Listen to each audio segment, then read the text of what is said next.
should have called you.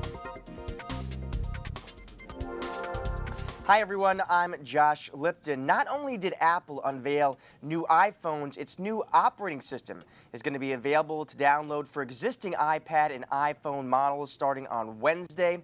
And with us now to talk about this is Dan Costa, editor-in-chief at PCMag.com. So Dan, let's just start out. What kind of new features is this new system going to have? Well, it's interesting. One of the most interesting things about the iOS 8 is that they've loaded in a lot of business features. They're really sort of going after, everybody thinks of it as a consumer device. It's a very successful consumer device, but it's also, people are bringing them to work, they're bringing them to the enterprise, and it's increasingly becoming a business device. And Apple's starting to load in features that make it easier for businesses to manage those iPhones and iPads that are in everybody's offices.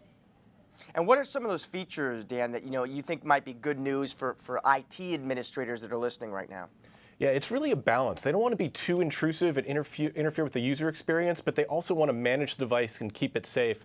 So IT managers are going to be able to basically decide what gets loaded onto the device. They'll be able to take things off of the device.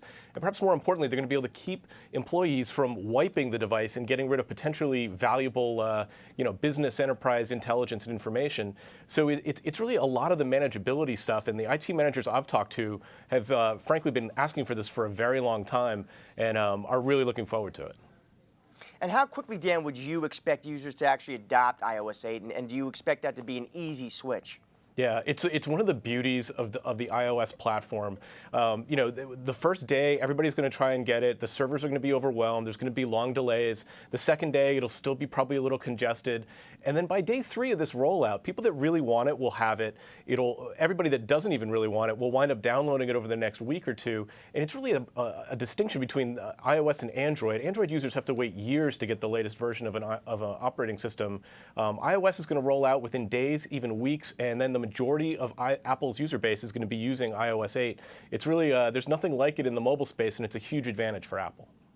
Last question, Dan. Apple, has this new partnership with IBM. How do you see this update impacting that relationship?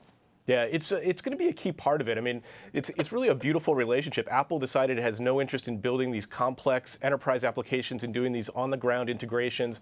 IBM has no interest in building hardware anymore. So they're going to work together. The platform's going to be Apple-based, but IBM's going to do all the heavy lifting and build these really useful enterprise applications that run on iOS. So we're going to see those rolling out to Fortune 500 companies over the next couple of months, and it's really going to change the landscape for the iOS ecosystem.